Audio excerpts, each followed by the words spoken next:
Welcome to Naturally Inspired Radio, where we expose what's broken in the healthcare system, connect you to real health solutions, and inspire you to take back control of your life.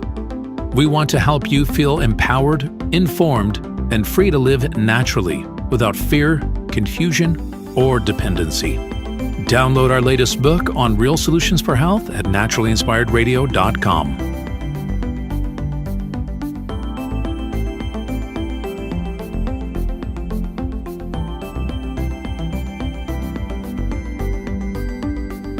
Naturally Inspired Radio is a nationally syndicated show broadcast on over 100 radio stations, online platforms, video channels, and podcast feeds. Follow us on your favorite platform today, hit that like button, leave a comment, and engage in our special live stream chats, Monday through Friday, 3 p.m. to 5 p.m. Mountain Standard Time.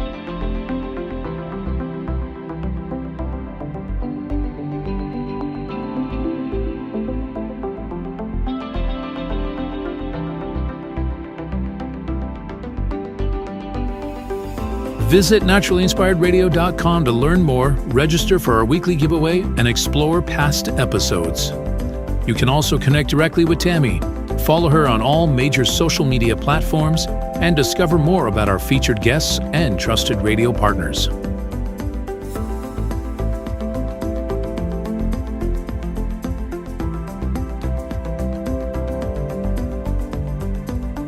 Are you looking for better health? Work with Tammy today and take the first step toward a healthier, more empowered lifestyle. Schedule your complimentary 30-minute lifestyle assessment to explore personalized guidance on nutrition, movement, toxin-free living, and natural beauty without pharma.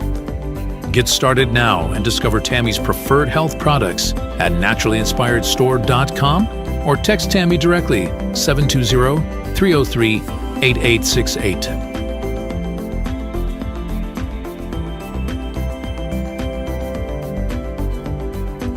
Love the show and want to support the movement? Head over to naturallyinspiredradio.com and click on the support tab. There you'll find all the ways you can get involved. Join our Naturally Inspired community, become a preferred customer, attend one of our amazing live events, get your backstage pass for exclusive access, and connect to all things naturally inspired.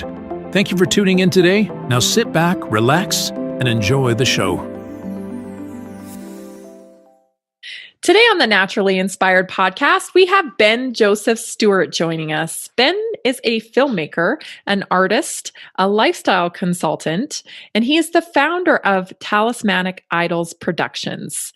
Ben is the creator of Esoteric Agenda, Kymatica, Ungrip, Psychedelica, Limitless, and Waking Infinity News. A ton of just really great content that Ben puts out there. So I hope you enjoy this episode of Naturally Inspired Podcast with Ben Joseph Stewart.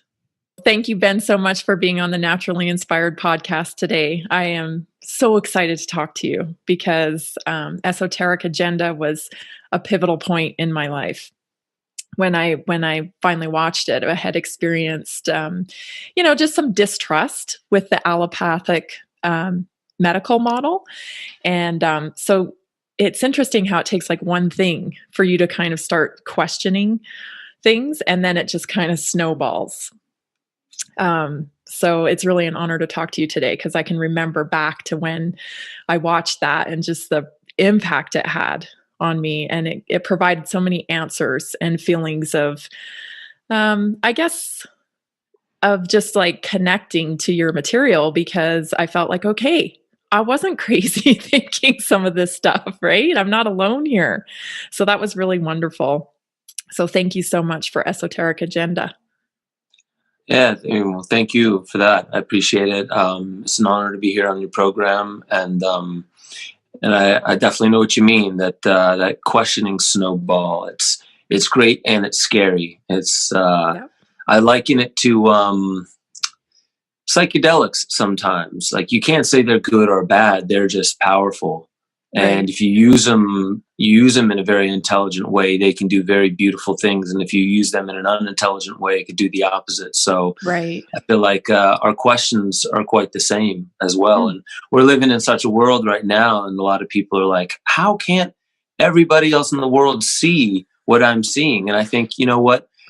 I think it's because when you're talking to people who are asleep, you're not talking about truth or fiction. You're talking about comfort.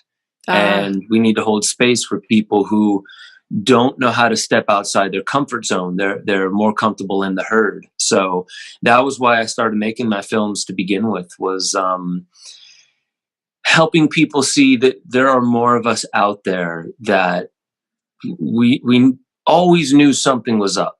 Yeah. We always knew something was up. Yes, And exactly. some of us have just questioned it until we started realizing, ooh, there's a bigger picture at play.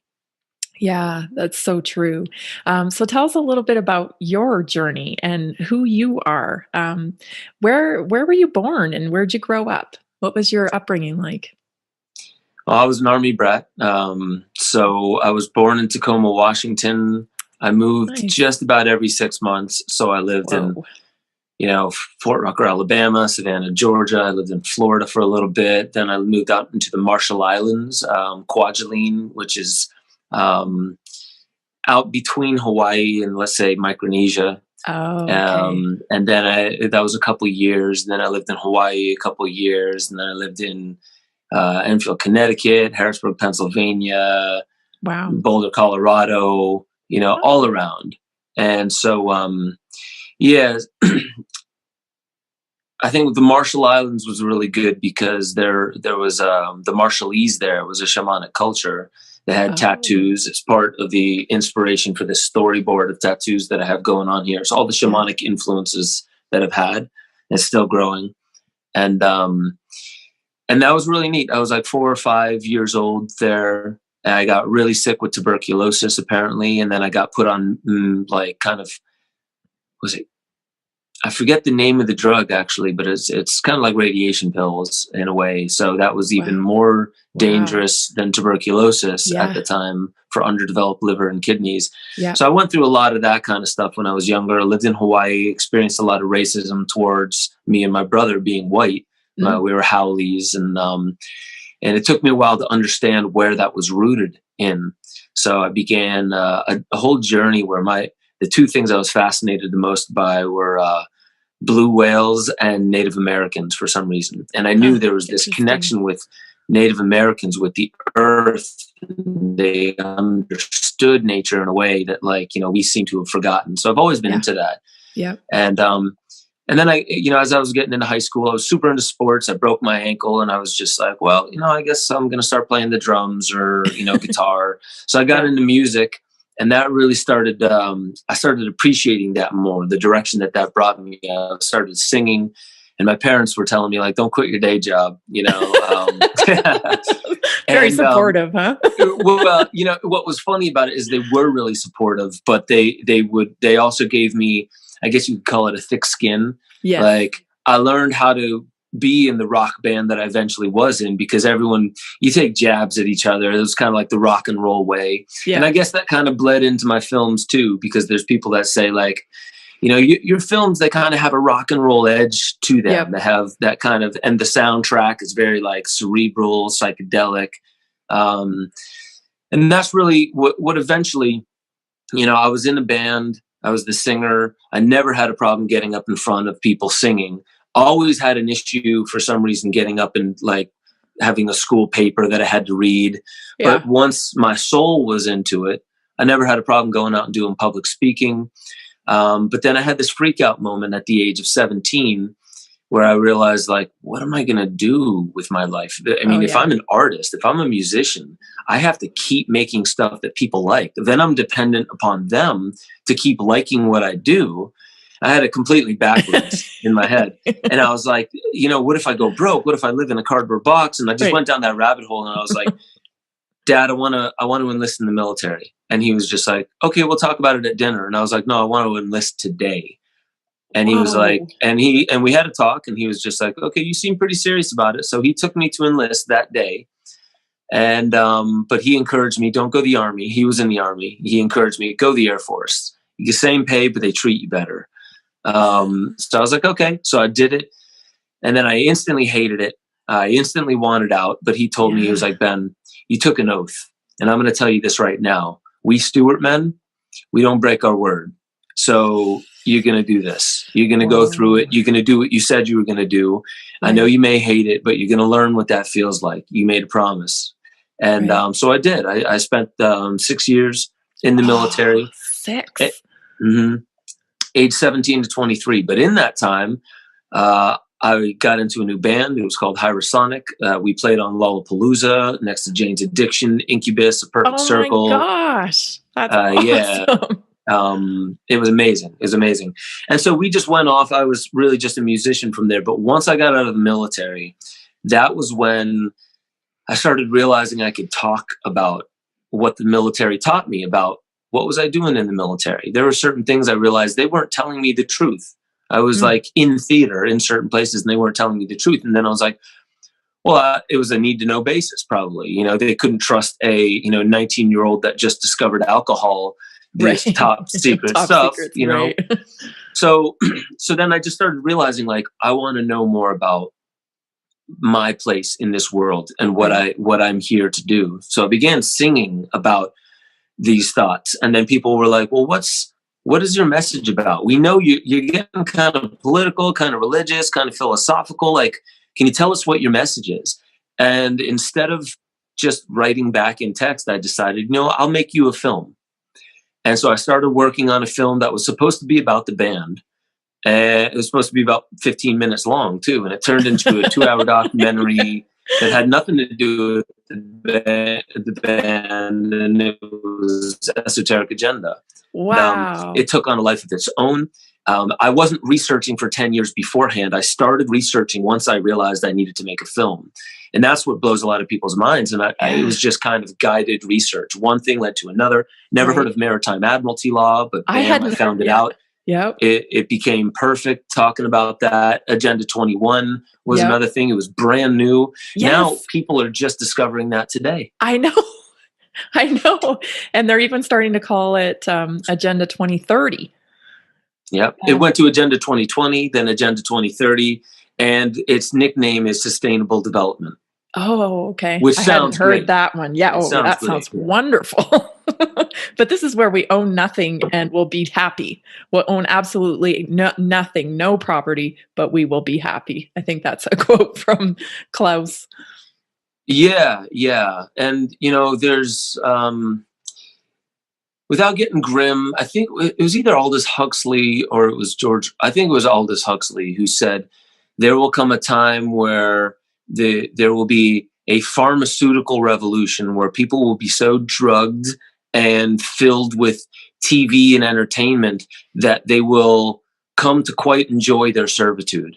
Wow. And that always stuck with me. And Michael Tsarian, he's another great researcher. Yep. He's even said that where, if you try and oppress people, they'll revolt if they know they're being oppressed.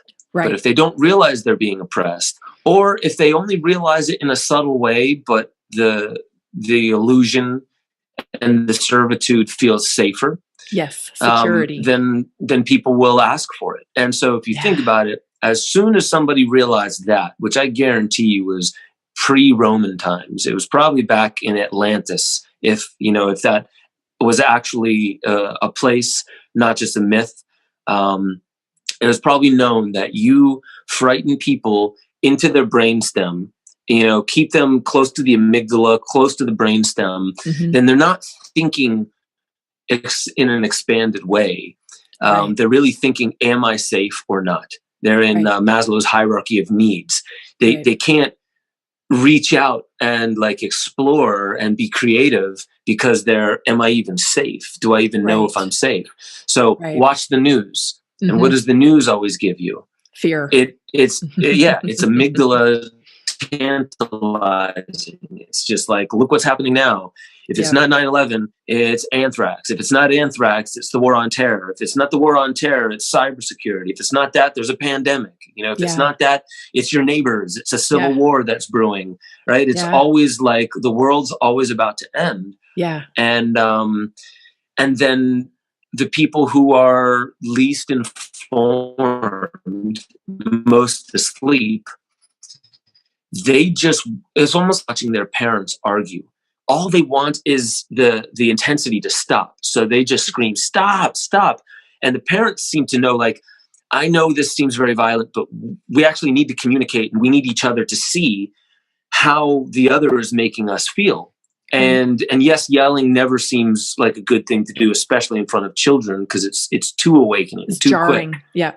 Right. But the uninformed masses, and I don't say that in a derogatory way, the uninformed masses, they just want it to stop. They just want normalcy. They want to feel secure, but they don't realize that that is part of inner work.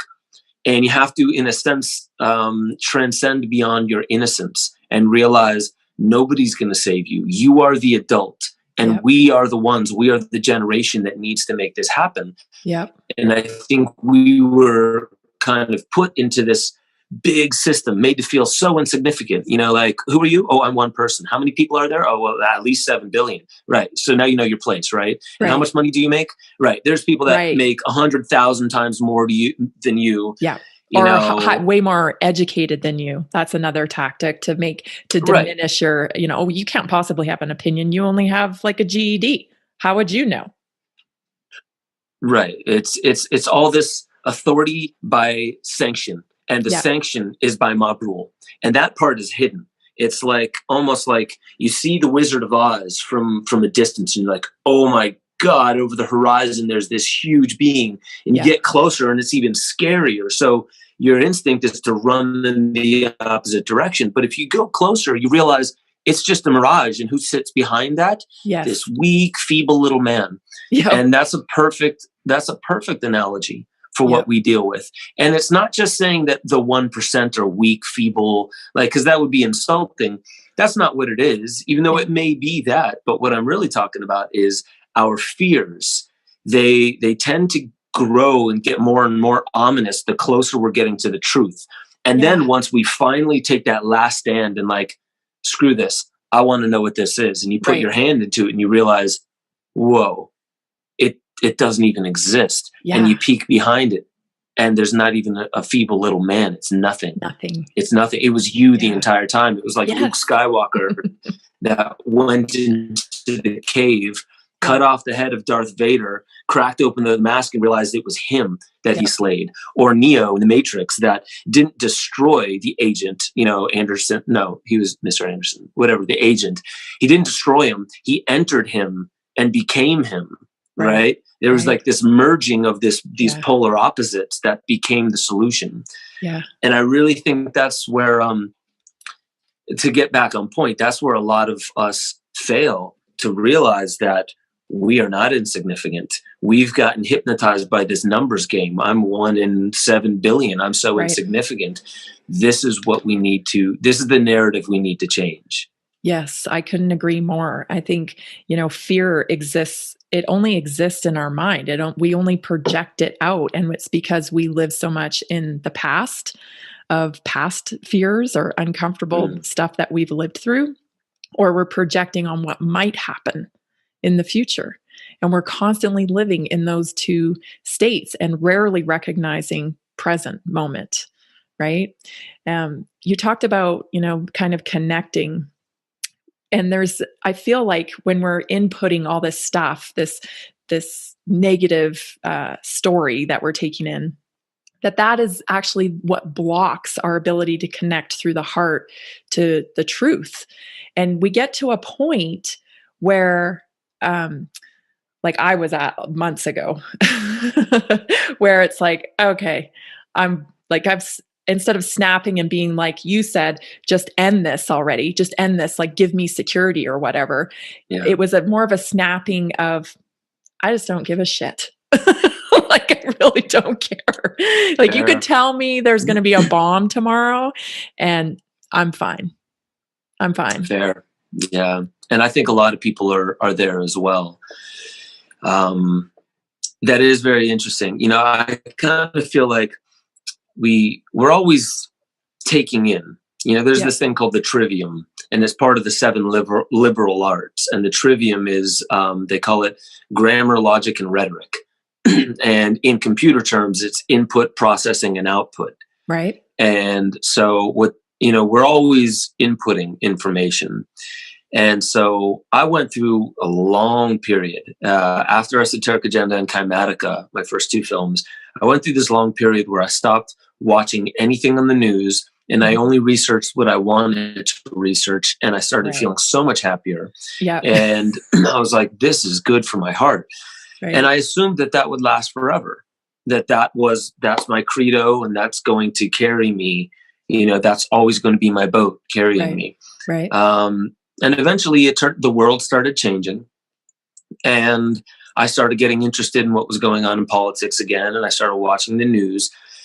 But my distance from it for a while got me looking like, you know, a man on his island or on the mountain, just staring down at what was going on. And finally, I entered it again with a new perspective, realizing I get it.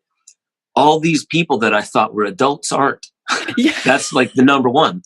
If you watch anything in politics, they're not adults. I'm sorry. Tulsi Gabbard was like one of the, and there's more than just Tulsi Gabbard, but just in the people who are running for president, Tulsi Gabbard and Ron Paul are like two of the only individuals that I was like, I believe every word coming out of your mouth, and you actually seem like an adult. Yes. And I could say the same for Bernie. I just don't like him as much, but he meant every word, and he's an adult. You know, he wasn't this like, well, let's just, you know, kind of, you know, hit my Twitter page or like AOC. It doesn't matter what side of the partisan line you're on. It feels like it's almost like the movie Idiocracy. If you got the followers, bam, you got the bucks. Well, where are we when one of the first things reported after January 6th, when Mike Pence did not do what, you know, people thought he was going to do and not certify the vote? One of the first headlines I read was Vice President Pence unfriends President Trump on Twitter. I was like, oh, this is embarrassing at this point. Wow. Like, this is really embarrassing. Now we're judging things by how many followers we have. And like that, like, I just sometimes, I agree with you. It's like being in high school or even middle school with some unfortunately, of this. Yeah, unfortunately, it still is, and you probably see this as well. It's more intelligent than that. It takes on the persona of this, what are we in high school?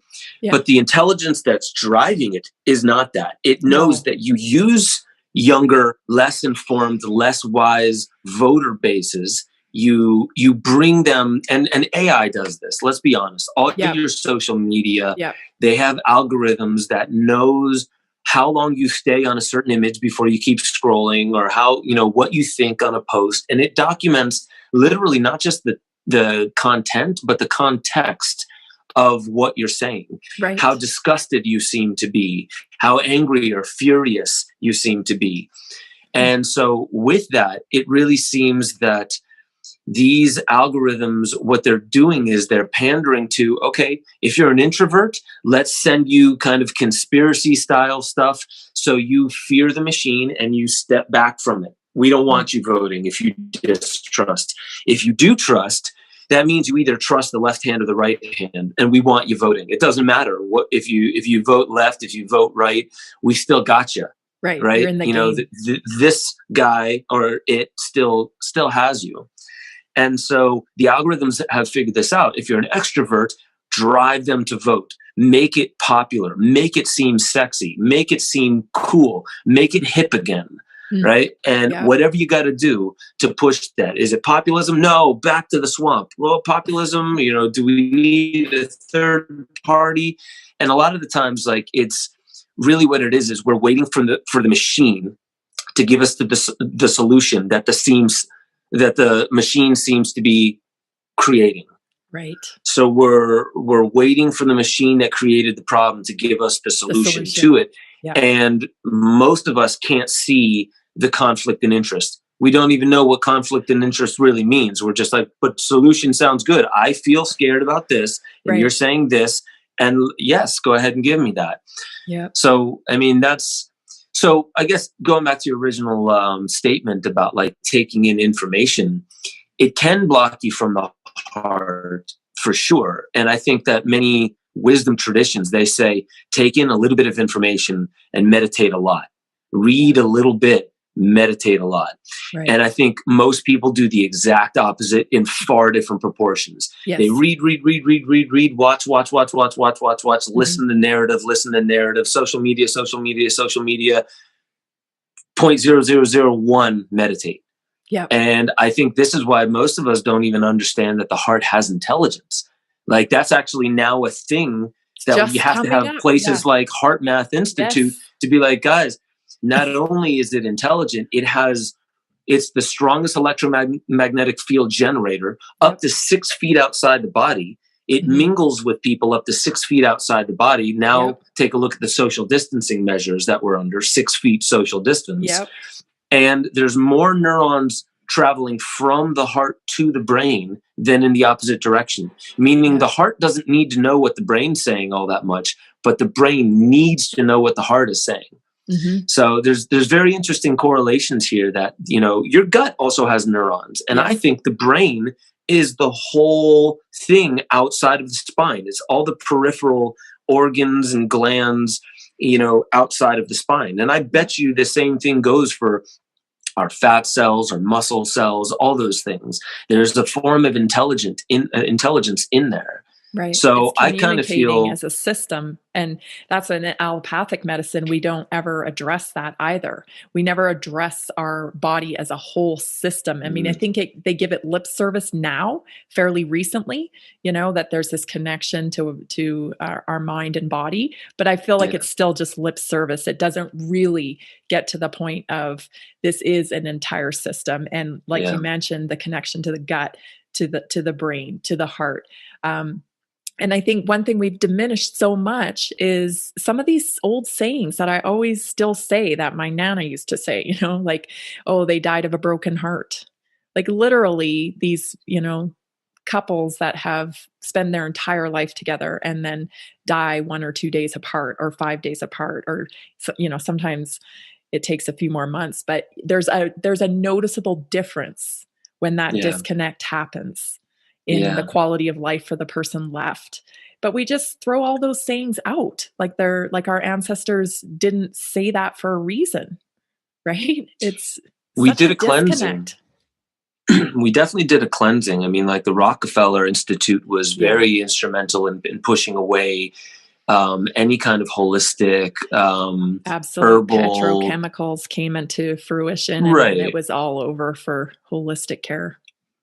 And the thought is like, well, then let's blame the Rockefellers. And I'm of the mind that it's like, no. And like, it doesn't, like, it disempowers you when you have to look for the enemy in specific people. It's like, if you realized your own power, you would realize that was the wrong way to go from the get-go. It was the wrong way to start. So the real way to start is acknowledging your own power, acknowledging that it comes not just from community, but from the earth itself. And there is no disconnection. And I think that the whole way that we look at the body is all these individual parts. Like, well, let's examine the physics of it. You need a kidney doctor, you need a heart doctor, you need a brain doctor. There's such separation. Yeah. And in that, if you think about it, it could also be very brilliant. Like, this way you need an industry that is built. Now, it used to be like, big pharma. No, it's insurance companies, because everything's driven by liability now. Yeah. So if you think about it, like, if you just find the thing that everything else has to, according to your government, according to all law, everyone agrees, well, there has to be some kind of liability. So it's an insurance company. But if you are the CEO of a huge company, you can remove your liability and put your liability on the company itself. That's why we needed to make companies persons, right? We needed them to be protected under the Constitution as well. And that way you can get the military and paramilitary forces to protect your institution from the people. Right. But wasn't the Constitution written, wasn't it for the people, of the people, by the people? Yeah. And this is a person too. And they have enough money to hire all the paramilitary forces, right? And they have the lawyers to put it, to preempt what's going to happen. We know this how how should I say it? A protest is going to happen. We know it. We preempted it because we ran it through our supercomputer. You know, people are going to push back. So let's get our lawyers in place. Let's already talk to, you know, hey, if people start uprising, you need to come. It's your duty, right? And they come and they do their duty, you know. So I guess where I got off on that was we compartmentalize things in such a way that no one person can understand the simple connectivity of it all. And in a way, it's almost become illegal too, which is starting to become the biggest issue. Is many people try to represent themselves in the court of law. And it's becoming harder and harder and harder. And the reason why most people who represent themselves, like vast majority, I think more than 99% of people who represent themselves are unsuccessful. Why? Because it is literally written into the law that lawyers understand how to speak the legal language. It literally is a different language. And that's why, in Webster's dictionary, you look up the word person, you'll have a page or less, probably less than a page for the word person. But you go to Black's Law Dictionary, the dictionary that they use, and person will run for like 20 pages or more. And some people have even said, like, there's entire books on all the multiple definitions of person that come from different precedents. So configuration, this is what a person is. In this configuration, this is what a person is. And for your audience that doesn't know, a person now, in legal terms, does not mean flesh and blood. It does not mean that at all. It only means the legal fiction created in your name on paper, now, in digital ones and zeros, and soon to be in the blockchain. Wow. So we're actually not allowed to know the language of that which governs us because, let's be honest, the court of law, most people, they feel governed by it. I'm sorry, hold on. I got someone decline. I had somebody calling in. No problem. I would put it on airplane, but then we wouldn't be able to talk. Well, that's really interesting because as you're explaining that, I'm thinking of like how much industry and compartmentalized industry drives us. And I personally am just, finding myself more and more wanting to pull away from all of that. So like take real estate, for example. Okay. You can sell your own house. It's totally legal, right? Of course you can sell your own house. It rarely happens because the industry blocks you from doing that. They don't let you go on the MLS. They don't let, realtors won't even show you houses that are for sale by owner. A lot of the time, they just won't. Right. They've all agreed on a certain percentage that they're going to get paid out. Now they say they haven't, right? Legally, they're like, oh, well, we can't do that. But they all charge 6% in this state. Like, is that coincidence? That's not coincidence, right? So what they do is the industry, and the interesting caveat to that is that it's all people participating in it. So you're doing this, you're pushing this agenda upon your own people and yourself, but we just are complicit with it. Right? Survivalism. Yeah. We've been given a framework, and I think this is actually, I'm glad we're going here because I actually think it doesn't matter if we look at it as corrupt, because the deepest layer of reality shows us that it's perfect. And I'll get to that in a second, but like we're born into a system that it's tribal in a sense. So real estate people, they're kind of tribal, and they're like, well, like this is what I get into, and these are my people. These are the ones I understand. Yep. And we're going to how are we going to survive if we don't charge? So they have logic that if you were to hear them out, you'd be like, oh, I get it. Yeah. And then, but then if they were to fully hear out, if there was a singular voice from all the people who that's disadvantaging, if there was a singular voice that they could hear out, they would probably be like, yeah, you're right too. Right. Well, how about we do this? But then that solution disadvantages somebody else. And you're like, no, we can't do that because then and then eventually which never happens, if everyone were to be fully heard, like there's a round table of every tribe, and there's an elder from every tribe, and everyone gets heard, you'd probably have everyone being like, so everyone's screwed? Is there anyone that's not screwed? Right? Okay, we're good now. We're all screwed. Then it's the system. Then it's the framework that we are operating under that needs. So that literally means like, oh, so we've been playing Monopoly when we really should have been playing Chutes and Ladders. Okay. All right. So let's start playing Chutes and Ladders. How dare you? Are you a communist? And then you start realizing who you're attacking, you know, but in a sense, the ones who attack you are not the ones pushing the fear. They're the ones who have been taught to self-police. Right. And that's what we are doing in this country right now. Yes. Who's pushing the vaccines the most? The people the mainstream around media us. anchors and the people around you being like, you know, how dare you? Don't you know my grandmother died and blah, blah, blah. And it's just like, I'm sorry for your grandma. Yeah. But do you understand that forcing a needle into somebody without their consent is tantamount to rape? It's like, you know, no, it's not rape, blah, blah, blah. It's just like, wait, why can't we have a civilized conversation? Yes. Right. And so like, and on the other side, I can also see where they come from feeling like, you know, these silly people who don't want to listen to science, even though we do. Yeah. You know, but from their side, they don't see that because they've been given a very specific narrative. And it's like, if they ever say they do listen to science, they're talking pseudoscience. So attack them. Right. You know, no, I am reading the articles. No, you're not. Yeah. You're reading Fox News or you're reading pseudoscience and like that stuff. That's Snopes never fact checked that. Right. So we get into all these tribal battles. Yeah.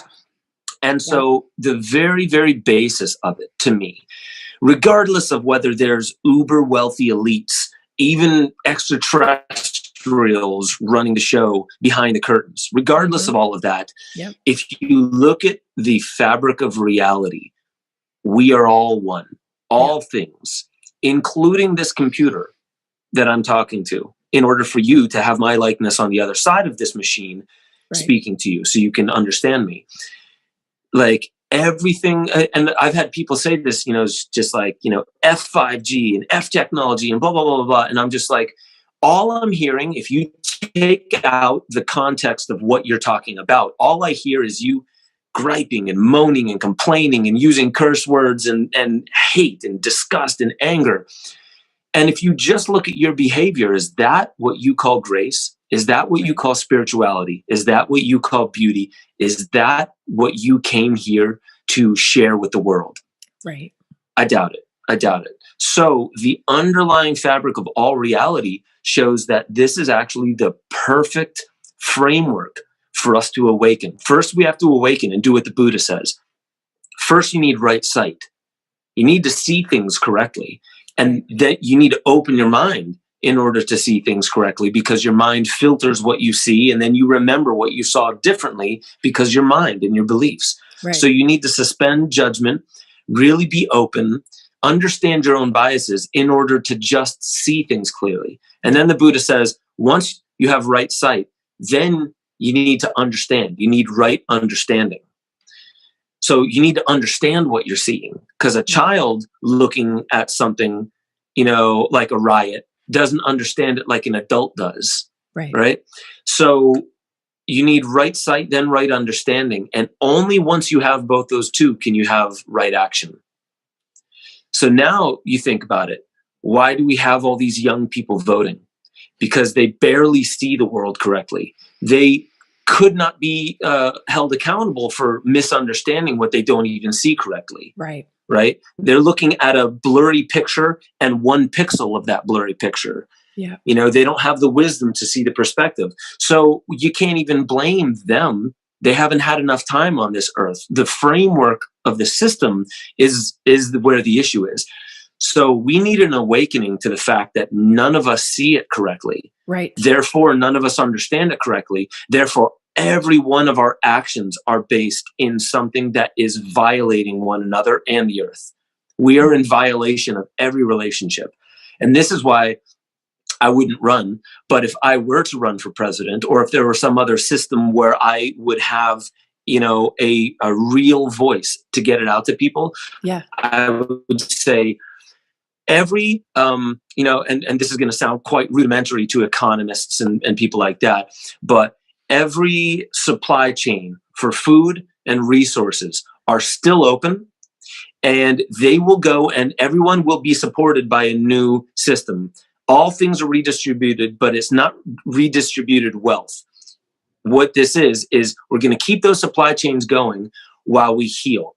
And that healing is going to look like, in America, we are going to spend 1 minute for every Native American that we can document that was murdered or killed. There were millions of indigenous on this land, and we're going to hold ceremony. If that takes years, then we have several years of ceremony, and we're going to honor everybody that was squashed by this form of colonization that we are all psychologically colonized by. And then we're going to do it everywhere around the world. Mind you, all the supply chains of everything people need are still going on, but we're not focusing on, well, where's mine? Is this fair? Is that not fair? You're not in is what I'm getting fair. None of us are being fair. Right. Daddy and mommy. Now it's Mother Earth needs to chime in. I'm going to take everything away from all of you. You get to eat, and you get to survive, and you get to see what you've done as humanity. Those are the three things you get. And we're all going to hold ceremony until we heal. And a lot of us are not going to like it. And that's just how it's going to be. And we're just going to heal. And it's going to be like an ayahuasca ceremony. And you are going to have to come to wake up to the harm and the violations that we have not only given our brothers and sisters, but this planet. Species that we're eradicating at an astronomical rates, so we can eat hamburgers, so we can clear the rainforest, so we can have more farmland, so we can burn more of the Amazon under the guise of climate change and say, look, now we need the Great Reset. Right. All of it's BS. We need our own reset, but we don't need uber wealthy people saying, COVID-19, I'm going to tell you what we're going to do. I'm going to tell you how we're going to redistribute. I'm going to tell you how we're going to hit the reset button. I'm going to tell you what we're going to do about the climate. No, Klaus, I love you, but you are one voice. So am I. We don't get any different of a voice. If I could do a reverse Bitcoin or a hollow coin, like a holistic coin blockchain, where everybody on the blockchain, open source, no privacy. Nobody gets any more privacy until sex trafficking and child trafficking is done. Nobody gets any privacy. Like, I don't care if you have sensitive documents or if there's national security. Nobody gets it. If there are children trusted anymore. Exactly. No one can be trusted. Not a single person. Everything is broadcast from the satellites to everybody's device. Mm-hmm. The algorithms are used to show you who's screwing you over, who's being kind, right? It, like, the Great Awakening could happen through AI, and everything is on the blockchain. There's no way you can unverify it. There's no way you can hack it, right? Or manipulate it. And this is how we stay accountable. And mind you, this is a thought process. There's going to be so many people that are like, I came up with 50 holes for that entire argument. I get it. This is a thought experiment. But this is where I would go with, if I had a stronger voice politically or whatever it is, I would say, we're done doing everything except healing. Now is global ceremony. We get to eat to survive. We get, enough water and enough shelter to survive. We get guidance and support as we go through our rapture, our awakening process, because it's not pretty. And we are going to account and make amends for every horror that we have caused upon this earth. Yeah. And then we'll get to talking about who deserves what, but only afterwards. Right. And if you've ever seen anybody come out of an ayahuasca experience, they're so humbled. All they want is to share love. That's all they want to do, is they want to go say, I'm sorry for the things I've done wrong. And I want to show you how much I love you, how much I care for you. They kiss the earth. They roll around in it. They love it so much because they realize, I'm just happy to be alive. I have a glimpse of this thing called life. Right. That's what I would do. Do you think then, in this healing, that the answer lies in gratitude, extreme gratitude, and then that's what we're lacking? And sometimes, I've been trying to find the reasons for this, because I know that we're right where we should be. We are. That's a fact. I believe that we're right where we should be. But what am I am I getting from this experience? Mm. Right. I'm always trying to figure out, okay, what am I getting out of this? What am I due to learn? And so in this scenario that you're talking about, do you think that if we held ceremony for the atrocities of the past, that we could then let go of all this? I need reparations. I need reparations. I mean, everybody. Can we just agree that, okay, we can put healing to bed, or we can put our pain to bed with this healing? Could we get there?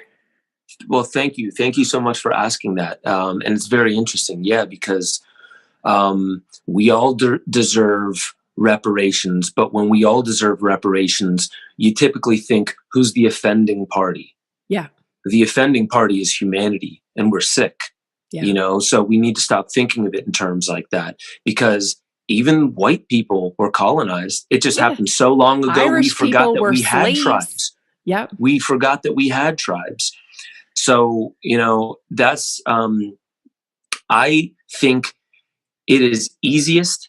You can always feel gratitude, but try telling somebody who feels offended, well, just feel grateful.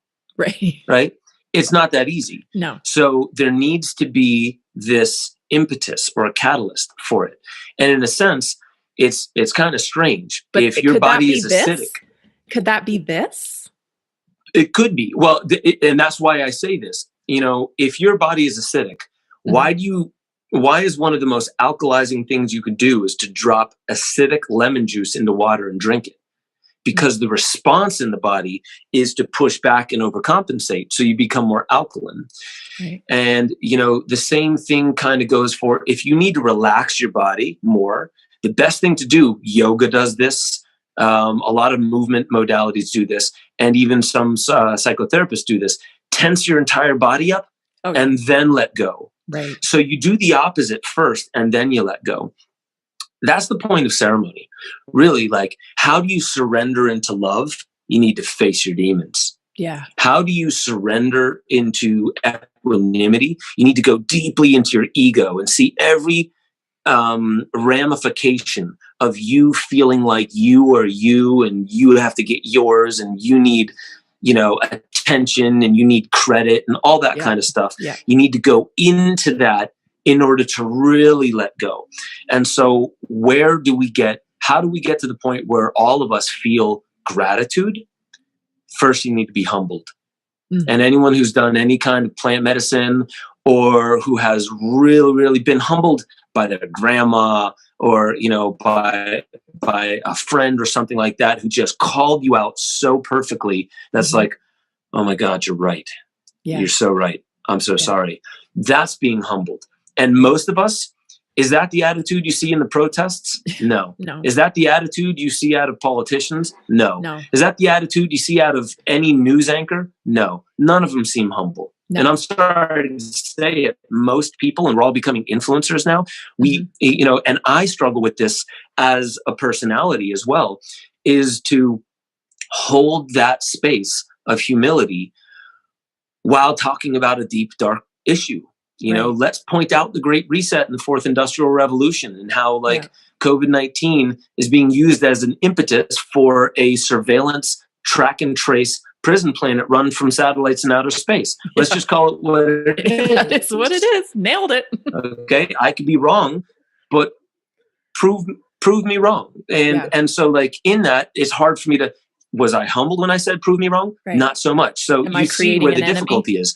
Yeah. So even the most intelligent and even very, very wise, beautiful people, we fall into these traps. And this is why we need to hold ceremony together, because we need a community support.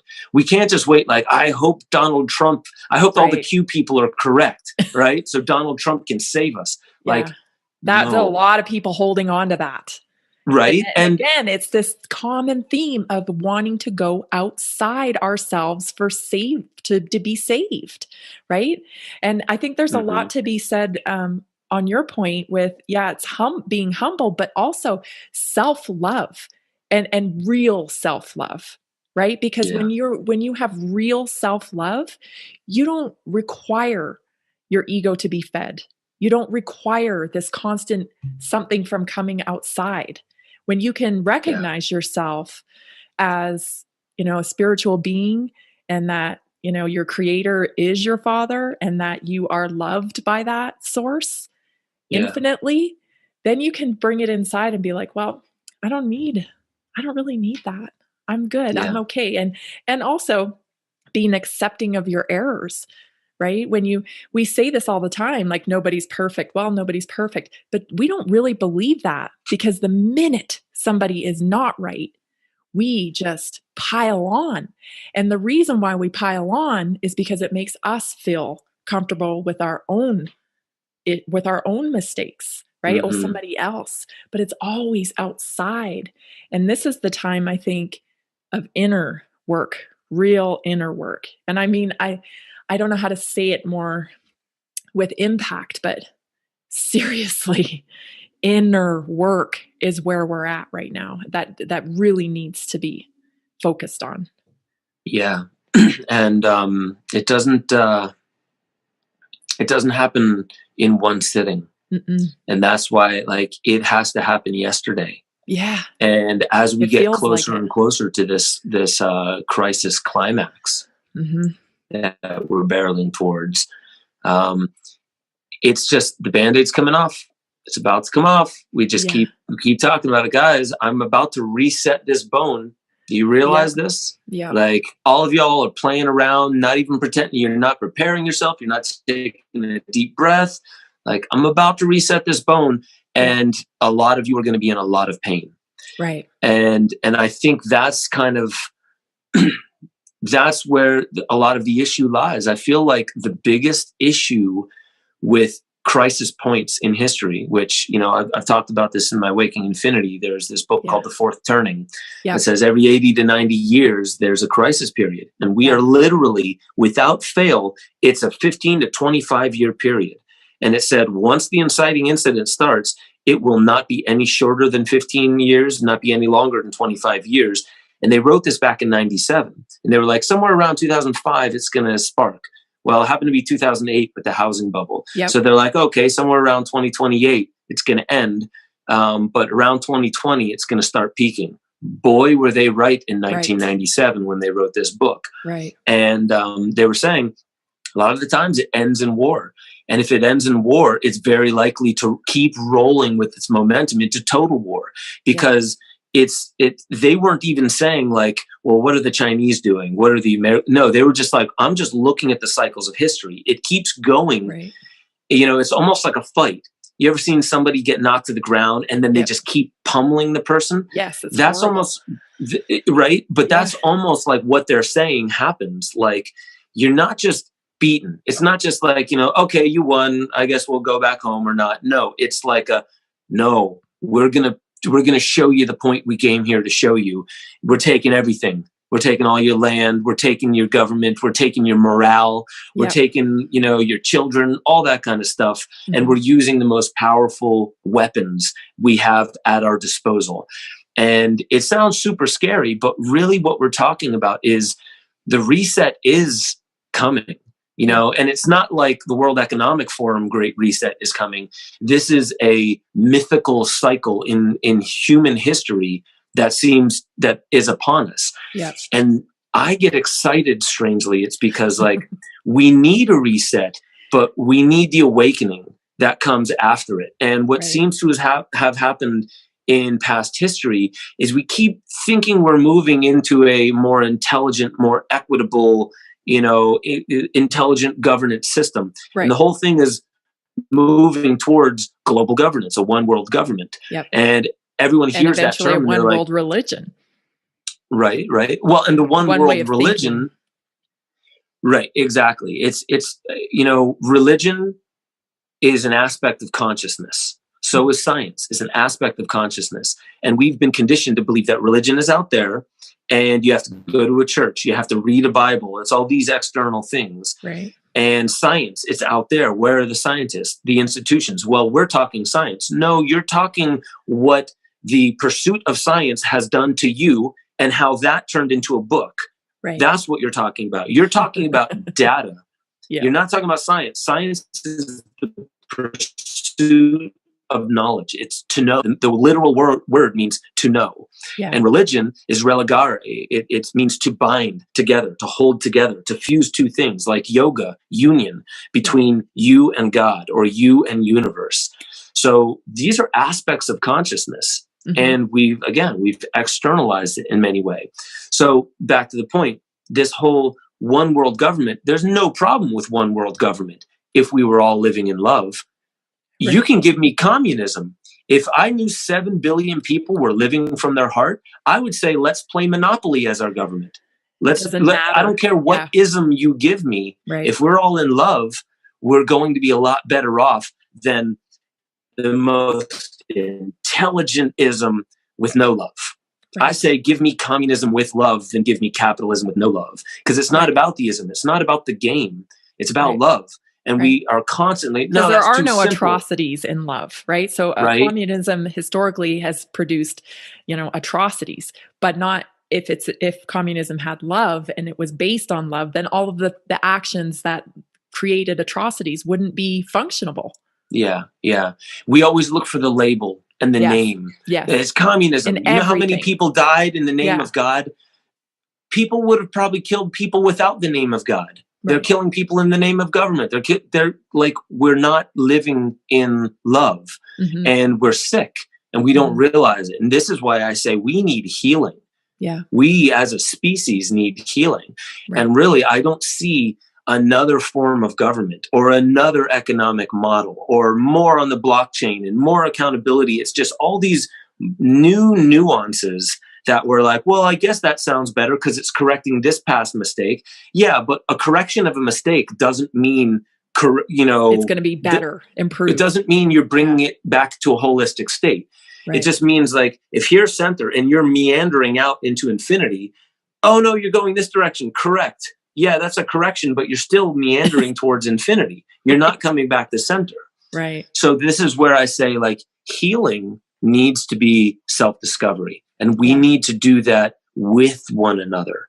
And we've forgotten how to do that. And there's so much xenophobia. Like, well, do you think it's China? Do you think it's Russia? You mean the humans, our brothers and sisters that speak different languages in that land across the water? That look almost exactly like us. Yeah, that slightly different skin color, slightly different eyes, different language, probably so much beautiful heritage and history I would love to learn about. Yeah. Right? You mean those people? Yeah. Yes, they're my brothers and sisters. I can't wait to learn how to love them better and show them that I mean them no harm, and I wish them only awakening and true love. Mm-hmm. And this is so wishy-washy. It's so new agey to talk about love and healing. And that's another part of the trap. Yeah. Make the solution sound nuts. Or sound like, oh, you're such a juvenile. You don't know how utopia. Socioeconomics really works. Like, I don't need to know how your stupid game works. It's done nothing but harm and violation on this planet. Right. And Mother Earth is paying the price. And now we're saying, well, who do we ask to help correct this climate? Whatever's going on with the climate, I'm not going to name it. Yeah. Even I think a lot of it's geoengineering. But like, whatever's going on with the climate, who do we ask to save us? Well, it seems like we're just asking the people who created the problems in the first place. Yeah, it's like, exactly. If you listen to the narrative, who caused the problem? The people did. No, I think the corporations and the major industries did. We're not pumping out all the toxins. I don't know a single person that I'm associated with that goes down and burns down the Amazon or clear cuts fields. And I don't even know anyone that litters anymore. I don't know anyone. Right? Exactly. You're like appalled if someone litters near you. Exactly. And so who's going to pay the real price? Who really, really benefits for all the Kyoto protocols back in Brazil in 91 when we're like, we're destroying the planet. What do we do? Agenda 21. What does that mean? We'll make humans not be allowed to touch nature anymore. We'll pack them into smart cities and we'll trace and track every move. That sounds like a great thing to do. Oh, but by the way, this completely fills our bank accounts because we can control every aspect of their entire lives. That's just side effect. Right. And it's funny that, like, we've even gotten kind of like facetious and sarcastic, but like, this is what happens for the audience. This is what happens when you've been reading about this, you've been speaking about this, Mm-hmm. and there's so many people who it's uncomfortable for them to hear it. Yeah. So they attack you for these Yes. ideas. Yes. And unfortunately, the sarcasm comes out where it's just like, exactly. why doesn't anyone see that this is happening? And we can say it in love. Yeah. We don't have to be these angry people screaming No. into a megaphone or pointing out, we need to burn all the pedophiles. And like, no, we don't need to burn human beings. The worst punishment you can give to evil people is love. The worst punishment for them is love. Yeah. And it's also the best healing. You can give anything. Like, I don't care what somebody else in some elite family has done. Why do you use that as an excuse for you to feel hate in your heart? Mm-hmm. That's the biggest trick that we've been played, is like, if you don't feel hate for pedophiles, then that means you agree with pedophilia. No, it does not. I'm allowed to feel love for anybody, but love doesn't mean I agree. Love doesn't mean you can do whatever you want. I'm soft and goopy because I love and go ahead and do whatever you're doing. I'm going to turn the other cheek. No. Love will not stand for harm. Love will not stand for violation. What we're dealing with is fear parading around as toxic masculinity and courage. So it's fear parading around as courage, parading around as patriotism, and that's where we say, that's where all this intellectual hubris comes from, where we self-police each other. And if somebody says like, I don't know if I agree with the vaccines. Oh yeah, you probably read this and blah, blah, blah. And we get into this attacking mode to make them feel stupid for having diversity in ideas.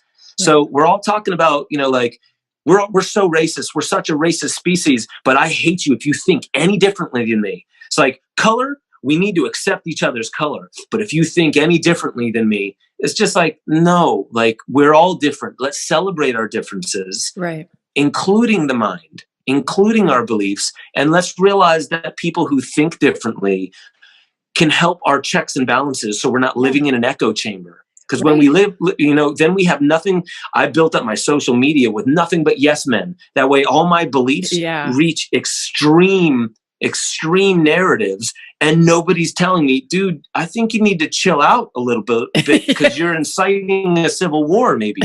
And nobody says that because they're all in their own echo chamber being like, yeah.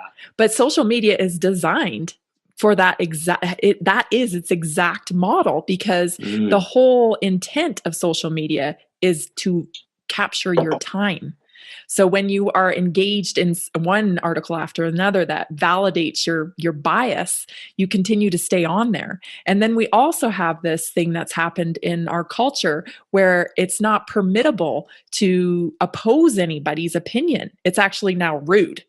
You're just rude. If you, if you question someone, like, why do you think that way? Or, it's this immediate pullback, and I don't want to talk to you. I'm not going to argue with you. Well, I'm not inciting an argument. I just want to try to understand why you're thinking that way. So I can then bounce that off why I'm thinking the way I am, and then come to some kind of understanding, a better understanding. But that's not even workable in the model that we have right now. We're highly emotional and triggered. And if you think about that, that means we are traumatized, and our trauma is being poked, and it's being poked. You can say it like we're being played, because in a way we're kind of being played, but we're also, who's playing the player? It's God, the universe, which is us. Right. So in a sense, we are mirroring back to ourselves. This is how we heal. And so social media, I don't care who built it. It can be whatever it wants to be. And that's not because, women can be whatever they want, kids can be whatever they want, and so can the internet. No, anything can be anything. This is a very dynamic universe that we live in. I think it's far more holographic than we give it credit for. Yeah. And the reason I say that is because, social media, with TensorFlow, it's an open source AI that allows for people to generate. I think it's TensorFlow that it has two mechanisms to it. One is a machine that generates fake news, and the other one is a discriminator to see if it can discriminate between the fake news and the human generated news, or news that comes from the humans. Huh. And so it's a way for it to get closer and closer to what would a human say? How would a human correct its argument? And this is kind of how it's all working. And what this guy, I think is, oh man, I wish I could remember, Aral Sarat. He did a great TED talk where he was talking about fake news when they did a huge study on it back in 2012, I think, like way before this was even a popular term that was being thrown out there. Yeah. He noticed that fake news was retweeted far more than real news, sometimes by orders of magnitude. And what was shared the most was any kind of fake news, specifically political news, that caused disgust and hate and anger. Interesting. So if you can tickle those centers of the brain, you can make people act. If you can get them into disgust, you can make them act. If you get them to hate something, you can get them to act. But I think that's because we haven't reached its potential yet. And social media's potential, so I know I can make somebody act if I can get them to hate and absolutely be disgusted about something. But most of us have not reached that ability to know, how do I, if I wanted to give you an aha moment, right? If I wanted to give you this divine, like a plant medicine or meditative, epiphany moment where everything in life makes perfect sense in the here and now. And it's just like, oh my God, I get everything. I get it all. A lot of us have had these moments before, and they're fleeting. Yep. If I could give you one of those moments, it would probably be far more effective than hate and disgust. Yeah. But it's far more nuanced, maybe not even nuanced. Maybe it's far more simple, but far fewer of us, I should say, know how to deliver an aha, epiphany, godlike moment than we do know how to deliver disgust and hate. Right. Okay. How many people hated Trump? I didn't hate Trump. You know why? I've never given myself a reason to use hate as a tool for somebody I've never met. Well, I was going to say, I don't know him. Well, that's the thing. How do you hate? You should be asking yourself that very question from the start, because there's so much hate for one person and you have never met him. You've never had any kind of, I can't tell you what I think about him because I've never met him. Yeah, it shows you, because this is media. I'm going to play you 15 words of Donald Trump, and then I'm going to give you 5,000 words of what he really meant when he said that. Right. And this isn't like right leaning. You can say the same thing for Biden or anyone you have never met in the past, including the Rothschilds, including Klaus Schwab and Bill Gates and stuff like that. I don't care how much you think you know about them. You're also reading puff pieces on people that want you to distrust him and them. So that doesn't mean that they're good and you should just trust what they're doing. It means you should be critical about what's happening on both sides. Issue. Yeah. So you should hold love critically about these people. And so I guess what I mean by that is we haven't reached our full potential of social media. We haven't reached our full potential of AI. And so many people are so distrustful of technology because they're like, it's the anti-God, it's the antichrist. And I'm like, you telling me God is all-knowing, all-powerful, can do anything, but can't figure out the internet, can't figure out technology? It's like, I think you're being limited in your thinking. I think we're scared, so we come up with terminology so we could say, look at the enemy. Everyone, look at the enemy. Again, you're externalizing it because you've now found that one little sliver of extreme darkness inside you, and it's being poked. The trauma is being poked, and we're triggered. So we need other people to hate what we hate so we don't feel so alone in our hate, because then we might have to actually look within and realize, I'm holding the hate. Wow, that's where it is. And then you have that extreme dark moment that leads to even the slightest bit of light lights up the entire room. You don't need much of it. And this is the moment of humbling I'm talking about. Yeah. And I think AI, even my wife had this discussion. There was this AI robot I think it was in Tibet, and a monk actually wanted this AI robot to be able to read from scriptures of Buddhism to an audience and answer questions by going back into its log and reading scriptures to the best of its ability to answer the question.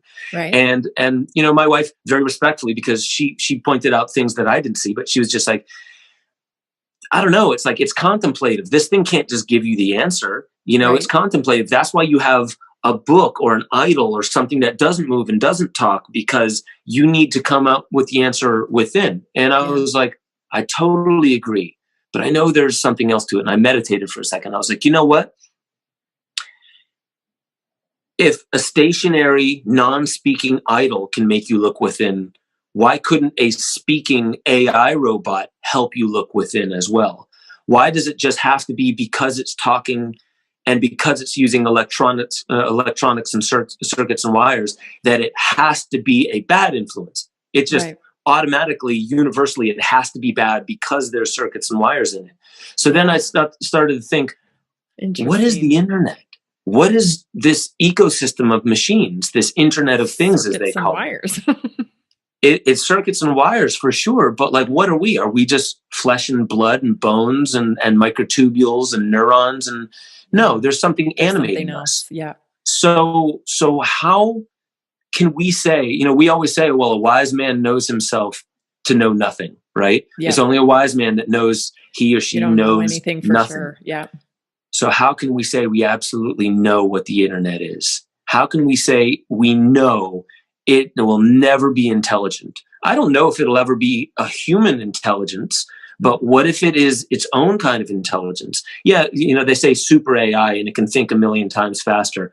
I don't think we know how fast we can think because we think only in intellectual neuronal terms, right? We don't realize how quick the heart can think because we're not mapping it. There's so little science on that. Yeah. So then I started thinking, well, our phones are listening all the time. We know that now. All of our devices are listening. And we think, well, it's people listening. It's data aggregators listening. But is it? It's not. It's algorithms listening. What does that mean? Yeah. What it means is the machine was built to think. And if humans died now, the machines would probably just sit here.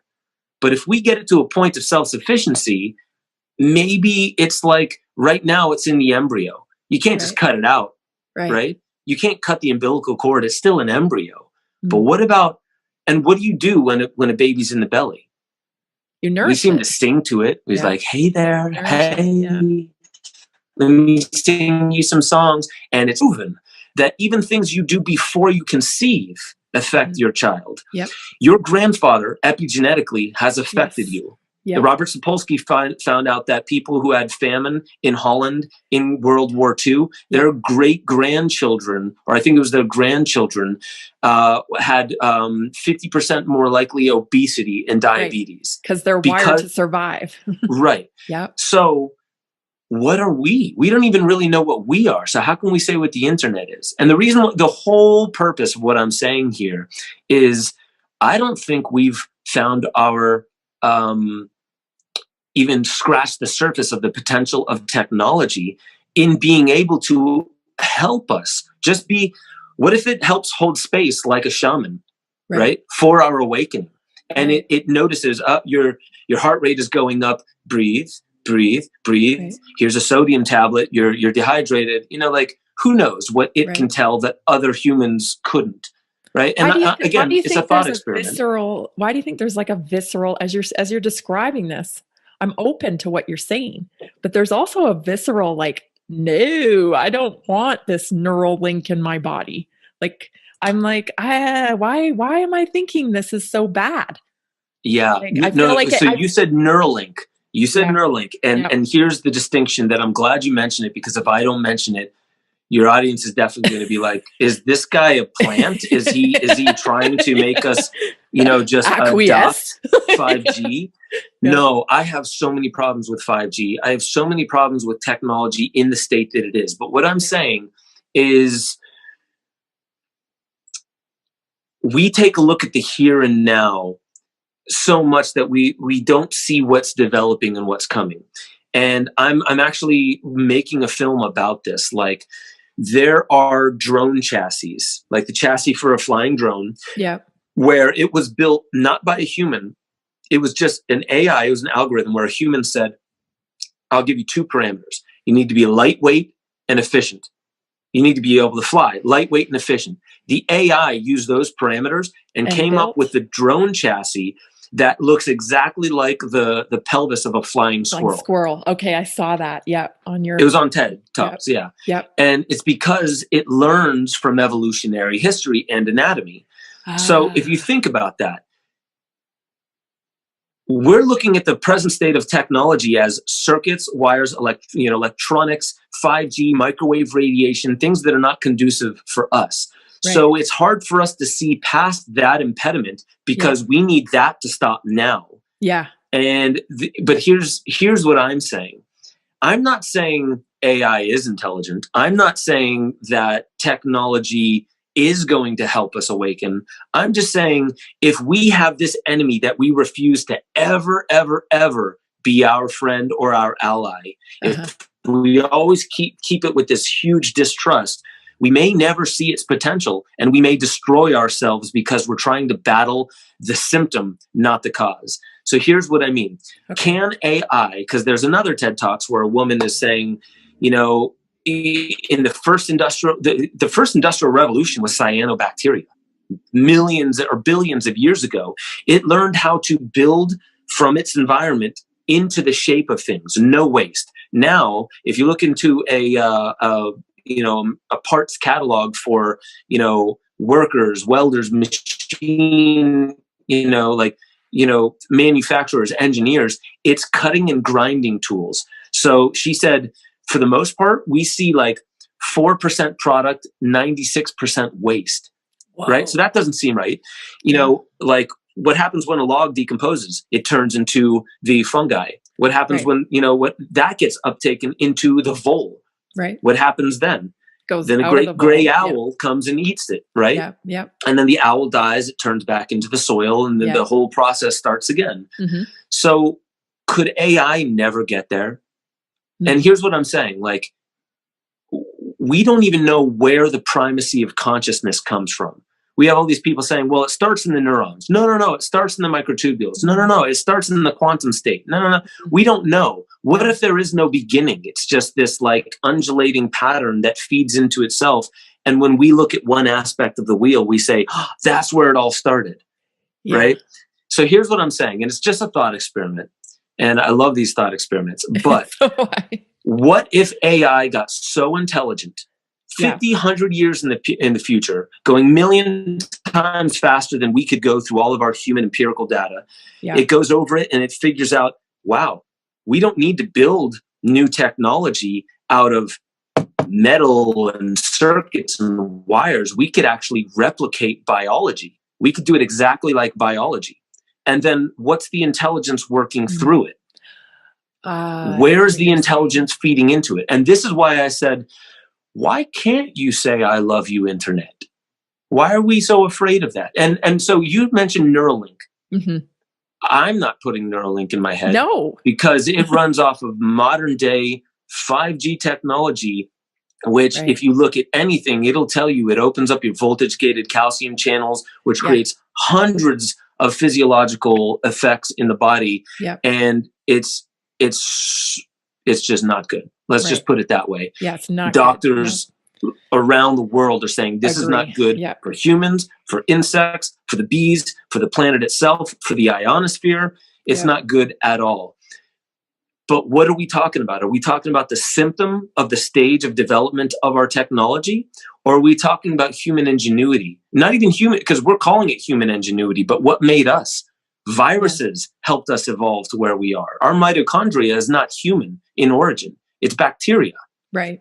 Yep. There's horizontal gene transfer between organisms of bacteria that mate and they share genetics. Mm-hmm. Viruses change our genetics. The mRNA vaccines are there to help change our genetics. Yes. We don't know what we are. We keep saying we do. And when you can say, oh, I know the answer to that. I know what a human is. So I know Ben Stewart is wrong about saying AI could ever be intelligent or technology could ever house God. Right? Yeah. I say you're not wrong, but I don't believe you're 100% right. Right. And this is where I say, I don't believe I'm right. I just use thought experiments so I can suspend my disbelief, knowing that I know nothing. Prove me wrong. Right. I do what Socrates said. You hold skepticism and open-mindedness together. Most people are like, you can't. You have to hold one or the other. No. You can be open-minded and still skeptical. You can hold those at the same time. Because if you go too far into skepticism, you turn cynical, where you don't believe anything regardless of the evidence. And there's a lot of cynical people out there. And then if you go too far on the gullible side, or on the open-minded side, you turn into gullibility, where you believe anything regardless of the evidence. Right. Let's not pretend like we've answered anything. It's all subject to change. Because if you look at the history of science, it's the history of most people being wrong about most things most of the time. Yeah, until we wait for someone to prove them wrong before we move forward. Very little science is permanent. Yeah. So what I believe it is we've got the whole framework wrong. We think science is proving facts, and those facts are immutable laws of the universe. But those things are always washing and changing and transforming itself. Why and are then we so have a paradigm uncomfortable shift. with that?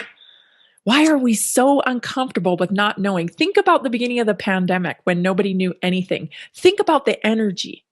Think about the energy of us at that point, right? So making up stuff to try to answer questions that we don't know. But we're so uncomfortable with what you just described of just like, let's just say we know nothing and just be. And then take things as they come at us and assess and react accordingly. Why we're so uncomfortable with that? Yeah, I think it's beautiful, actually. It's because I choose to. Whenever there's a question that just irks me, like, why can't we? Okay, instead of thinking, how's that bad? How's it perfect? And what would happen if we just knew everything? Yeah. What would happen if we knew that we didn't know anything?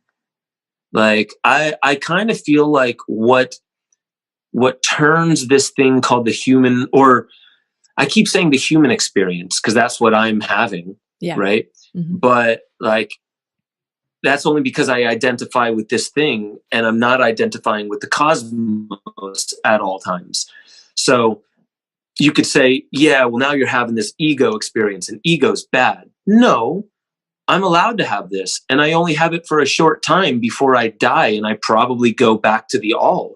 Right. So what if ego is like, thank you for giving me ego. Thank you for allowing me to forget.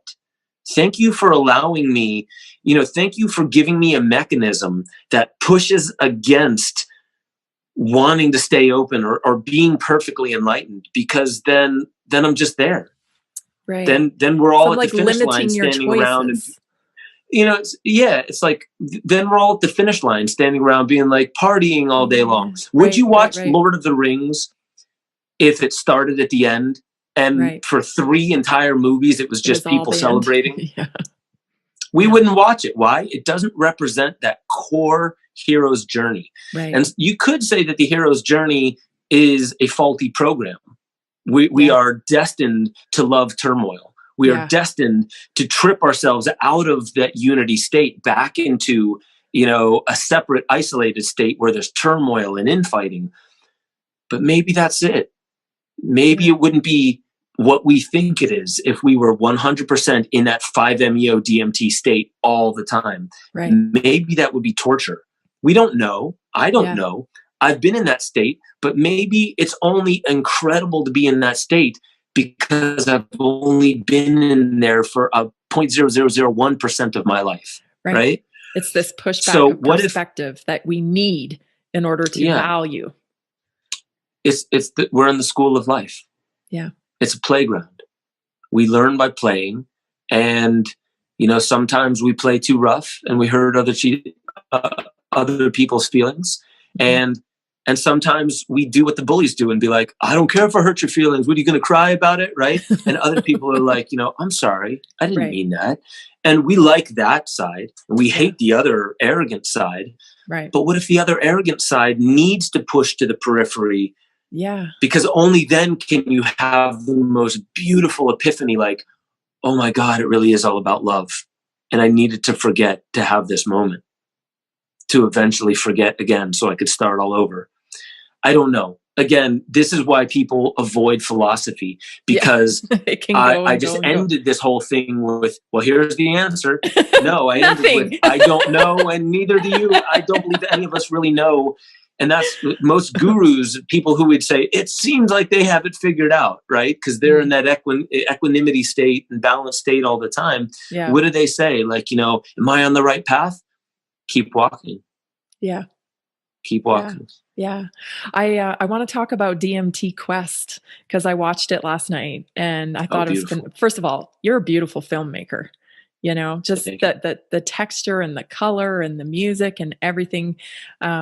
It's just gorgeous. What you do is gorgeous. So I watched DMT Quest last night and, it's really exciting. I mean, I've actually had people on the podcast that are using ketamine in treatment of depression, and I know the history behind pharmaceuticals and all of that. And I know that this plant medicine is been suppressed. And I'm not going to say it's the answer to everything because I don't know. But wow, I really am excited about where this could go. And, just bringing more awareness around it because of just the suffering. Everyone knows someone personally or just even reads somebody's story about depression or addiction and just so much pain. And this is really exciting stuff with DMT. So how did, first of all, let's talk about when you kind of discovered this plant medicine and why did you endeavor into it? Yeah, I'll have the way I want to say how I discovered it, I'll save for later. Okay. That's a setup, and then I'll give the payoff in a little bit. So ayahuasca is the first time that I heard the word DMT. So that's how I discovered the concept of DMT, psychedelic. You take it. The ayahuasca vine has the MAOI. It allows the DMT to pass through the gut without being broken down and go into the brain. So you have the DMT experience. And that was how I first learned of it. I was around 24. I saw the word in a Daniel Pinchbeck book, and I looked it up online, and within 2 months I was in the Amazon doing ayahuasca. Wow. And I just went for it. And it was with Don Howard, Howard Lawler, and Don Robert down there in Iquitos, or outside of Iquitos. It was just humbling. It was definitely very, very humbling. And it was such a beautiful experience. And then it just kept going. And then I think it was in Australia the first time that I tried DMT, just straight smoking changa. And that was wild. It was very, very wild, very rapid, very wild. And it was the first time that I actually had an entity, which was a plant. And it crept out behind another plant, and it like folded its, leaves and went like this with its leaves. And it was it was perfect. It wasn't like wacky. It was just like nothing else around it was weird. It's not like everything was melting and that's just like when you look at wallpaper and you see a face in there because of pattern recognition. This is the only thing that was weird. It just snuck out and it went like that. And I was just like, what? And then I was on the ground like this, and then I just shot up to it. And as I shot up to it, it just kind of looked at me. He just kind of tilted his head and looked at me. And then it looked up. I looked up. I saw the stars, and then bam, I was in the stars. And I won't go through my entire experience, but it was very, very peculiar. And so that was my introduction into DMT, and a pure DMT without the MAOI. But the payoff that I promised you guys was when I first learned about DMT, Again, what is I? Where does the phenomena of Ben really start? But in this body, it was at birth, probably, or even pre-birth, because DMT is inside of all of us. It's inside. It's ubiquitous throughout the plant and animal kingdom. Yeah. And the interesting thing is this DMT Quest documentary, which Graham Hancock just reposted. I saw that. Super exciting. Which is awesome. Love Graham. Yeah. And so he reposted it, and he was like, this is such an important, brilliant documentary because it, basically, I'm very paraphrasing what he said in the response email to say, I just reposted it, where he was saying, like, this is very important because it's really talking about the science, the leading science. And so many people, they go off of old science and they're still speculating because, I read DMT, the spirit molecule. Yeah, a lot's happened since then. Even though that's 20 years ago, man, 2001, 20 years ago. That was 20 years ago? Holy moly. I was saying 20 years like it's nothing, but I know. Okay, that's a lot, It's a lot. So the interesting thing about that is the science shows that there are people like David Nichols who are saying, like, why are we talking about DMT? We make so little of it. It's made by this tiny little gland in our head, and it makes so little DMT. It's not even close to enough for it to even make a difference. I think we should stop looking. He didn't say I think we should stop looking at it. But then it came out right afterwards with John Dean at the University of Michigan. And this is the main guy in DMT Quest, the documentary. Mm-hmm. There's three main key take-homes. One is that we make DMT all the time. Yeah. So it's all the time. It's not just at birth, death, near-death experiences, those kinds of things. All the time we're making it. We also make it at comparable levels to serotonin, dopamine, and norepinephrine, which is incredible. Really interesting. Right. Yeah. And in that, and there was one other, we make it throughout the brain. And it's not even proven where it starts. We know that the choroid plexus in the ventricles, which produce the cerebrospinal fluid, it has the enzymes to produce DMT. And so that's the most that we know right now. Is where to know the enzymes are. Because that was new information to me, that DMT is it just housed in the lungs? It's being produced up here, but it stores in the lungs? The enzymes are present in the lungs, but INMT and AADC need to come together in order to push tryptophan, which is just, it's a essential amino acid that we get from food. Mm-hmm. So tryptophan is that, like, when you eat turkey on Thanksgiving and you have that tiredness, that's tryptophan. Mm-hmm. To take tryptophan from tryptophan all the way into DMT, because I believe it's either INMT or AADC, it turns it into maybe tryptamine, and then the other one takes it all the way to dimethyltryptamine. Okay. So you need both those enzymes, and they're found in the lungs, but they're found in different ratios in the lungs. They're found in more comparable ratios in throughout the brain, the cerebral cortex, anterior cingulate cortex, all those fancy names, basically all throughout the brain it's made. And it goes throughout our cerebrospinal fluid. Right. And, somebody was just mentioning, like us passing this on to our children.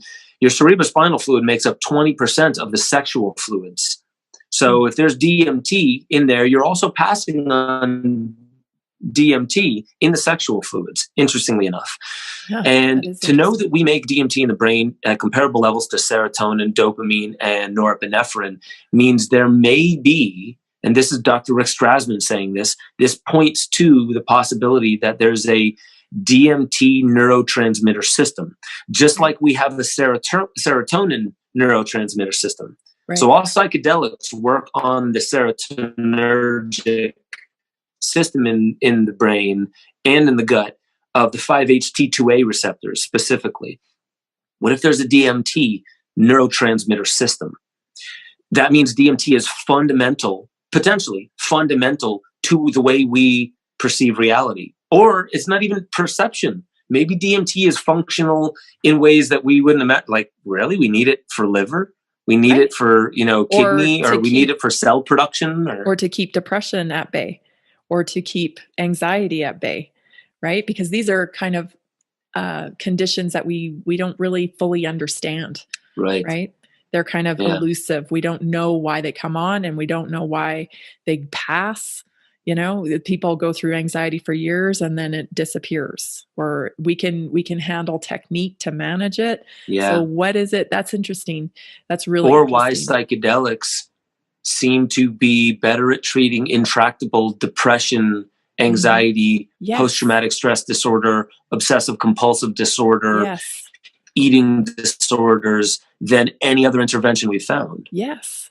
Oh, it's really, really interesting stuff. And I was just thinking, as you were talking about the cerebral fluid and whatnot, if you've ever practiced Kundalini, there's this really intense breathing, and you're, contracting muscles and stuff. And that's an interesting thing, because people have reported having, euphoric type experiences through that.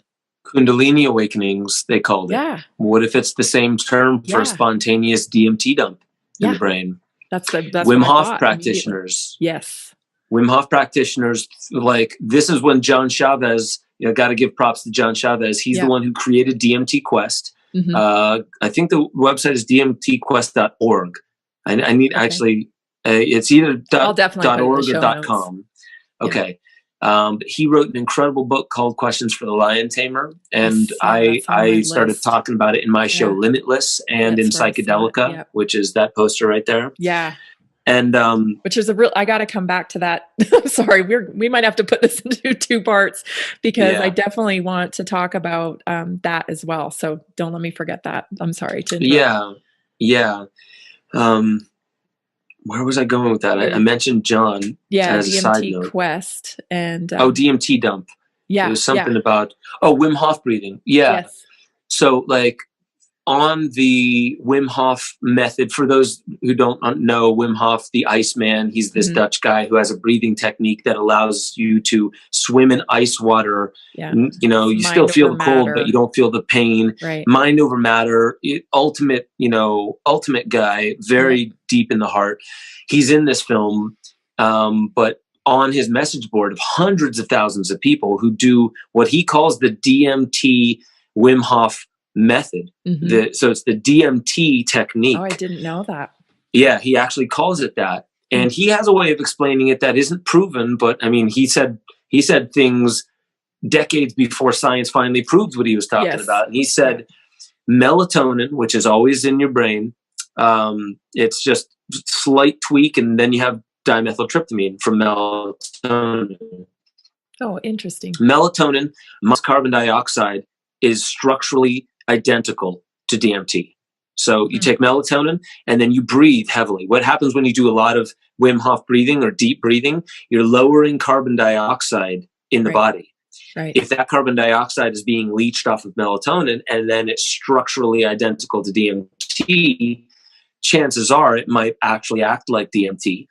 And so, in that sense, I guess what I'm saying is, hundreds of thousands of people using that technique. The reason why they called it that is because people throughout the 2001 and beyond were like, I've done DMT and now I do this breath technique and I'm having almost identical experiences. Right. Which means we're able to access it naturally without taking anything. So Wim Hof is even saying, I'm experiencing the same effects from people, not DMT effects, not just DMT effects, but people are coming back from their depression. They're healing their anxiety. They're stepping into their power. They're getting over these weird psychological issues because of the breath technique. And what I think that is breath is your first, it's your clearest communication mechanism to your nervous system, and you can control it. It is autonomic, but it can be under your conscious control. Right. Everyone knows that. You can take conscious control of your breath, but if you don't, something else takes over. If you take conscious control over it, you're interfacing directly with your nervous system. And this is why meditation is based around breathe. Just focus on your breathing. In breath, out breath, nothing else. In breath, out breath. Why? Because it's just you spending quality attention and quality time interfacing through your nervous system with the core of all that you are. And maybe that's where the depression starts to get alleviated. Because what happens when you don't listen to your kids? They could either get angry, they could get anxiety, like they don't understand the world, they can get depressed, right? So we're looking at the symptoms, but where's center? Center is giving attention to that inner child and being like, I'm with you too. Yeah, I hear you, and I'm just going to breathe with you. I'm going to give you attention. Me, this thing that I forget for the other me, the worker, or just the dad, or the influencer, all those other little me's, but I forgot about the real me. Right. Maybe that's where my depression, anxiety, obsessive compulsive disorder, all these mechanisms of control or mechanisms of defeat and surrender, but limp surrender. Yeah. You know?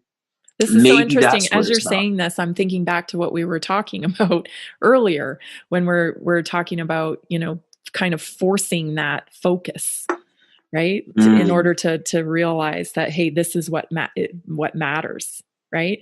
And if you've ever dealt with anyone that has anxiety and you're trying to help them through that, the key is to bring it right back to breath with them, right? Look in my eyes, breathe. I'm right here. Right? Like it's focus. It's taking out all the other options. So. And now let's take a look at, you know, I don't want to just throw it right back into the old topic, but the first thing you said when you said like breathe, what I do with my daughter or my children when they're freaking out, I put my forehead on theirs and I just breathe with them. Like, come on, breathe. That's so you're demanding their focus. Yeah. What culture does that, where they put their foreheads together and breathe each other's breath? Oh, Native American, right? Native Americans, but the Hawaiians, they call it the ha. Oh, I didn't know that. And what's funny is when I was called the haole, it's actually ha ole, without without breath, because we would shake hands, right, at a distance. We didn't breathe each other's air. And so really the interesting thing is also we have these masks now. And I did something on Waking Infinity News where somebody put a little sensor, carbon dioxide sensor inside the mask, and it quadrupled or probably doubled the carbon the highest that the spectrum of carbon dioxide is supposed to go. And the highest was 5,000 parts per million. And that says brain damage and death can happen. And then you go to 10,000. You're doubling the possibility of brain damage and death on this spectrum. Okay, somebody just made that chart. They could be wrong.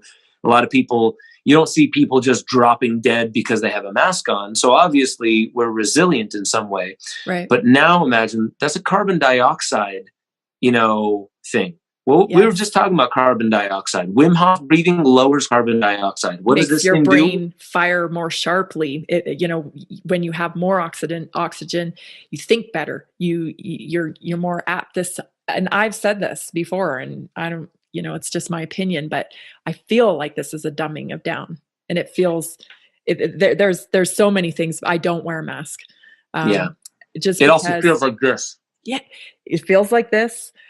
In my heart, it feels evil. I get a sense of evil from it. And I can't explain that to anybody. I know that's not a rational argument to not wearing a mask when you're requiring one because you're angry that I'm not. But I can sincerely tell you that I feel evil. Yeah. Have you heard of why fluoride was put into the water in the gulags? Yes. Why? To dumb us down. Dumb them down and to make them docile, passive. Right? Yes. Passive. When somebody's hyperventilating in the movies or in TV shows, what was that funny thing that they would do to show that they tried to calm down? The paper bag. Paper bag. Yeah. Why does that help people calm down? I think it's because it actually makes them focus on something. I mean, there's that component to it, but also it's breathing carbon dioxide. Yeah.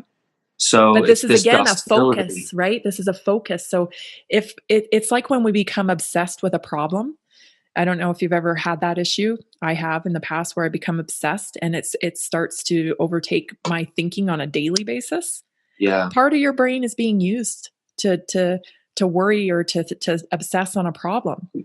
Mhm. This is part of your brain being used to obsess on a problem. Am I wearing my mask right in this store? Is someone going to tell me something? I'm feeling kind of hot. I feel nervous. Yeah.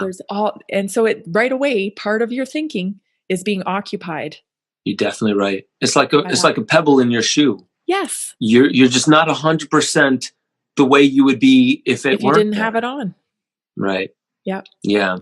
It's interesting. So like all of this, and getting back to the DMT thing, what's interesting about it is in the movie, Rick Strassman says like people routinely would come back from these high DMT dose administrations with this saying like that was more real than real. Yeah. Like this real is not as real as what that was. And he said, if you wanted to speculate wildly, maybe DMT helps modulate our sense of reality. Yes. What we call real. Because what is reality? Again, it's another category of thinking. This is real. Our dreams, less real. Why? Because this is more consistent. I remember this. In my dreams, I don't remember my last dream. It's not like I'm always continuing where my dreams left off. And then when I wake up, it's weird. It's a different world. Yeah. So, but why is that more real than real? Why was that something that so many people said? And so I think this also kind of shows you what Aboriginal dream time was all about. The Aborigines, which I like to call the originals, what they would say about dreaming, the dream space, the dream state, was where we all emerged from. And that space is primary too, and more real than this.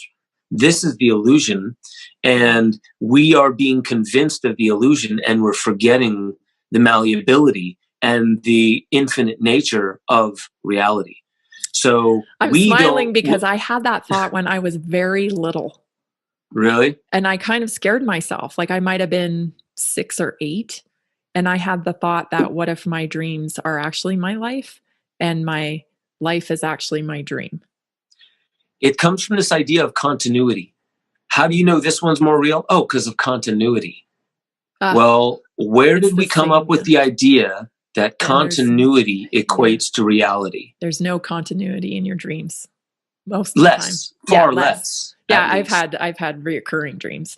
Yeah. And we've all had those kind of themes, and they follow things that happen in the day. Yeah. And that doesn't mean that like, oh, this is actually a dream and that's real. Right. No, this is what it is. We're experiencing it. It is what it is. Call it what you want. And when you're dreaming, that is what it is. Call it what you want. Yeah. But if the Indigenous of Australia are correct, and there's many others who believe the same, and even if you look at Madame Helena Blavatsky's work, saying earlier rounds of humanity, they weren't physical like we were. They were more etheric. They weren't fully formed into this physical reality. Now, when you're more etheric, more things are possible. Mm-hmm. Right? Yep. Like if I get shot in my physical body, I die. If I'm in etheric form and I get shot, maybe I just wake up, or maybe it just goes straight through me. And the idea is that it's all about story. And this is why I'm really focusing on like narratives and false narratives. Everything is story. Our oldest science, and oldest art form is telling stories around the campfire, or telling stories and passing those stories on. Oral it's like memes, they self-replicating in a way. And so in that respect, if we take a look at, well, I know this is real because of continuity, I can remember, I have more to hold on to, then it may be we call this reality because we feel safer, because we have reference points to hold on to. And we don't know what it feels like when you let go. Right. And when you let go and you feel like you're meandering, it's the same thing like psychedelics. It's not uncomfortable, right? It starts to ramp up and accelerate. But when things start to ramp up and accelerate, your subconscious is like, is this uncontrollable acceleration? How far is this going to go? Right. What if it gets worse? Oh my God, if it gets worse and it keeps going at this rate, it'll get What if it never worse. stops? What if it never stops getting worse? Right away. And then I want it to stop. I want off this ride. I don't even want to try this roller coaster right now. And that's what almost everybody who does ayahuasca experiences at some point. Almost everyone. They say, wait a minute. I thought I wanted this, but I don't. I want it to stop. Right. And then you do it and you're humbled and you come back and you're like, I don't know if I'll ever do it again, but thank you. Right. Thank you for that. So it's just, again, another thought experiment. Yeah. Continuity. We have this, it's That the is very narrative interesting. that holds the continuity. Yeah. And so we are hypnotized by narrative because, the last thing I'll leave you on is there's monotony and insanity. Monotony is over repetition. It's just, it never wanders. It never meanders. It's just it's just monotony. Right. And then there's insanity. Insanity is it meanders, but never repeats. There's no repetition. There's no reference point that you can sink into and feel comfortable with. Right. So hugging that line is what all music, all books, all stories, all narratives, all of them, they start somewhere and they just don't, they kind of repeat, but every time they repeat, they're slightly different. So you can't say it's like a circle. It's more like a spiral. It's always changing, but there's always this cyclical thing to it, but it's always got a changing. Pattern, a bit of a pattern. Right. Yeah. So, I mean, that is what I believe reality is. And I think that DMT, it really, it causes us to break out of the narrative. Yes. But that doesn't mean that if we are in dream time or if we are meandering too far, that it wouldn't do the opposite. Because an adaptogen like cannabis or rhodiola or astragalus, all these things are adaptogens. If you have a hypo system, it'll speed it up. Right. If you have a hyper system, it'll slow it down. Yep. Cannabis does that. All adaptogens do that. What if DMT also does the same? It feels like insanity because we're so stuck in the monotony of our daily lives that it breaks us into this insane world. Right. But what if we're in insanity? And that's what some people are taking a look at. Right. Actually, what if, this is and reality. I was just talking with the guy from DMT Quest, what if people with schizophrenia have an issue with DMT? Or one of the enzymes. So we may want to take a look at that because what if it is an adaptogen and it brings them back to a more centered, monotonous state rather than an insane state? Right. So, and for the person that maybe doesn't have a condition, but learns how to control their own supply of DMT, then we can actually, if we can control our supply and bring it up when we need it, we could also bring it down. Possibly. Interesting. Yeah. Man, did you hear Ram Dass and Krishna Das's Babaji? I don't know what his actual title, Maharaji Ji, out in India. He, Ram Dass came to him with LSD and he was like, you got to try this. I think it's exactly where you're at most of the time. And apparently he took all the acid and no change. And he did it showing him like, listen, I'll show you what chemicals are. Right. You know what I mean? Like when you're here, you control the chemicals. That's where you can get injected with E. coli and stay in that center. Just like Wim Hof. Yep. He got injected with E. coli. 12 of his students did too. They did the Wim Hof breathing. No effects whatsoever. Control group, convulsing, vomiting, shaking, headaches, extreme sensitivity to light because they weren't doing that breathing. It just shows you we have that power. Oh yeah. How much, the impact of labels we've talked a lot about on this podcast. Once we get a label, then we right away go and research the label. And then how much of that is actually happening and how much are we making happen? Yeah. Self-fulfilling prophecy, placebo effect. Yes. Yeah. I think this is why DMT is so exciting because it could open the door to this whole discussion by using science, right? Like the actual average person, say like a suburban mom might be open to entertain it at first glance because she now is seeing the science. And in a documentary like yours, it makes real sense. So it could be really profound. And make a big impact. Agreed. Yeah, good point. So with that, I just want to, and I've kept you way too long. I'm so sorry, but I just, I could probably talk to you forever. Really. And we'll do this again. Yeah, I would love that. But where can people connect with you? Because you've got some really amazing groups on your website, and I think they're really needed right now. Yeah. There's a lot of negative shit out there with people being on different platforms and just getting off the platforms. I still have a presence on some of these platforms, but I've transitioned to more paid content, because I really think that when you're paying for your content, you get what you want out of it. Yeah. And you can find me at benjosephstewart.com, and that's STEWART. So benjosephstewart.com. And most of Facebook.com /Ben Joseph Stewart, Instagram, at Ben Joseph Stewart. Same with Twitter. I think Twitter is Ben Joseph Stew. Okay. But find me there. And if you go to benjosephstewart.com, you'll find my YouTube, you'll find social media, all those links. Well, Waking Infinity News is really good too, because you take the time to break down a specific topic, and you're always encouraging critical thinking, which I love. You're always giving the other side, well, maybe it's not that, but maybe it is.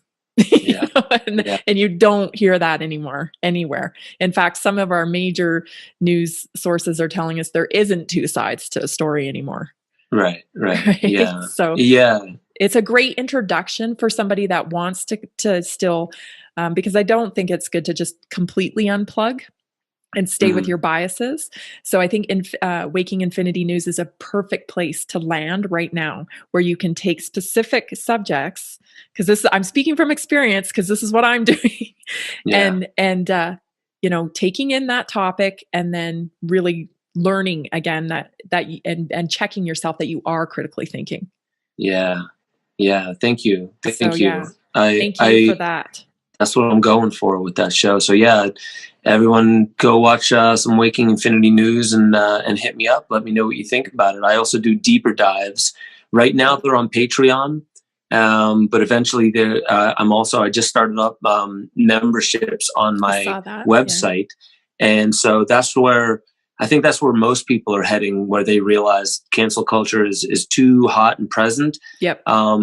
So keep yourselves there, so you can direct traffic to where the real content is. Yes. And so I have to say thank you to YouTube and Facebook and all them, because I'm still using their platforms to direct traffic to my website. But benjosephstewart.com, that's a great way to, connect with me, and you can see my whole body of work right there. And we didn't even get to talk about Esoteric Agenda 2 or some of these other things that you've done. Yeah, we'll do that next time. That'd be great. Yeah, because I wanted to talk about that and the timing of that, because it's really a positive film, and talk about art and what our antidote to some of this darkness is. So next time, let's talk. Yeah, we got to do that. Yeah. We got to do that. That sounds awesome. Well, I'll let you go for today, but thank you so much for being on the Naturally Inspired podcast. I can't wait to listen back to this, because I need to process some of these ideas you've let loose here. Yeah, thank you. And I appreciate it. It's my honor to be on. I can't wait to come back and do it. Cool. Thanks, Ben. You have a great day. If the Naturally Inspired movement makes sense to you, let's do this together and transform the medical model and help people take charge of their health. Learn more about how you can join the Naturally Inspired movement by going to naturallyinspiredadvocate.com or call me at 970-475-4862.